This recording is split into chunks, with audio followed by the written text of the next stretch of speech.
So welcome back to our A to Z Solution YouTube channel. All GST return system is changed in GST from 1st October 2024. New invoice management system is been come. GST में लगातार changes आ रहे हैं, तो आज हम उसके बारे में देखते हैं। Invoice management system IMS.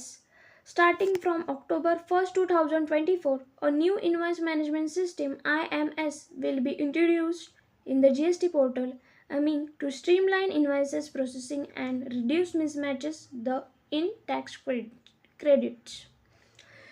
1 अक्टूबर 2024 से जीएसटी पोर्टल पर एक नया इनवॉइस मैनेजमेंट IMS लागू किया जा रहा है।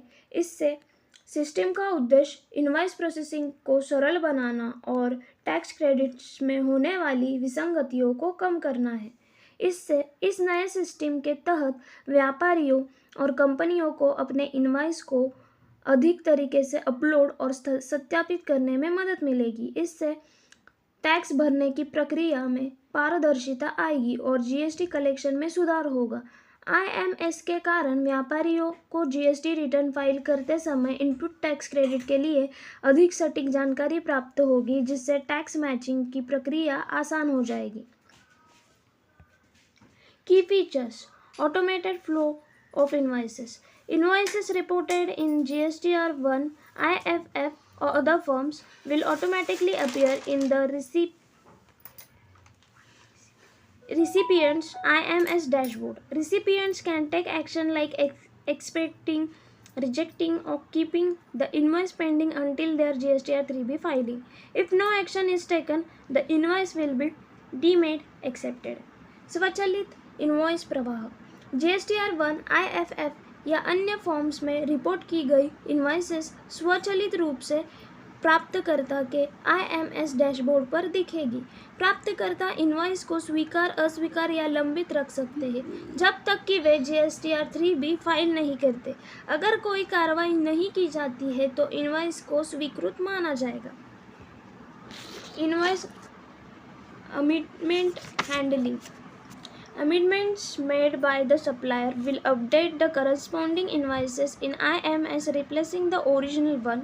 However, the input tax credit related to amended invoice will only appear in the subsequent month GSTR2B. Invoice संशोधन प्रबंधन: सप्लायर द्वारा किया गया संशोधन IMS में संबंधित इनवॉइस को अपडेट कर देगा और मूल इनवॉइस की जगह ले लेगा। हालांकि संशोधित इनवॉइस से जुड़ा इनपुट टैक्स क्रेडिट अगले महीने की GSTR2B में ही दिखाया देगा। Categorization of records accepted. These records will be included in GSTR2B and GSTR3B. स्वीकृत: ये रिकॉर्ड GSTR2B और GSTR3B में शामिल किया जाएगा। Rejected: this will not be considered in GSTR2B. अस्वीकृत: ये GSTR2B में नहीं जोड़ा जाएगा। Pending: these records will remain in the IMS for future action but won't be included in GSTR2B until accepted or rejected. लंबित: यह रिकॉर्ड भविष्य की कार्रवाई के लिए IMS में रहेगा, लेकिन जब तक स्वीकृत या अस्वीकृत नहीं किया जाएगा GSTR2B में यह शामिल नहीं होगा। No complaints burden. The IMS is designed to reduce complaints burdens with no manual intervention needed unless specific action, rejection or pending are required. कोई अनुपालन बोझ नहीं। IMS को इस तरह से डिज़ाइन किया गया है कि अनुपालन का बोझ कम हो और केवल तभी मैन्युअली हस्तक्षेप की ज़रूरत होगी जब किसी विशेष कार्रवाई की आवश्यकता हो। Quarterly fillers: For taxpayers under the QRMP quarterly return monthly payment scheme, invoices will follow a quarterly cycle in the IMS with GSTR2B generated quarterly. तिमाही फाइलर: QRMP तिमाही रिटर्न मासिक भुगतान योजना के तहत टैक्स पेयर्स की इनवॉइसेस IMS में तिमाही चक्र के अनुसार होगी और GSTR2B में तिमाही आधार पर तैयार होगी। In GSTR portal, IMS is show 1st October 2024. GSTR portal पर आपको ये IMS डैशबोर्ड 1 अक्टूबर 2024 से दिखाई देगा और इसका आप बेनिफिट्स ले सकते हैं 1 अक्टूबर 2024 से।